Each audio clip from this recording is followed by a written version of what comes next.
ही कथा आहे एका साध्या माणसाच्या आयुष्यात घडलेल्या खऱ्या आणि चमत्कारिक अनुभवाची।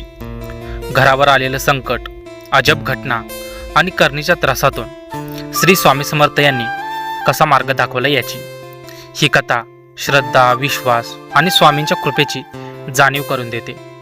अक्कलकोट स्वामी समर्थांवर विश्वास ठेवणाऱ्या प्रत्येक भक्ताने ही कथा शेवटपर्यंत जरूर ऐकली पाहिजे। स्वामी म्हणतात, भिवू नकोस, मी तुझ्या पाठीशी आहे। जर तुम्हालाही श्री स्वामी समर्थांचा अनुभव आला असेल तर कमेंटमध्ये जरूर लिहा। चॅनेलला नक्की सबस्क्राईब करा अशाच भावनिक आणि आध्यात्मिक कथा ऐकण्यासाठी। अक्कलकोट स्वामी समर्थ महाराज की जय। श्री स्वामी समर्थ। जय जय स्वामी समर्थ। गावचं नाव होतं भोरवाडी।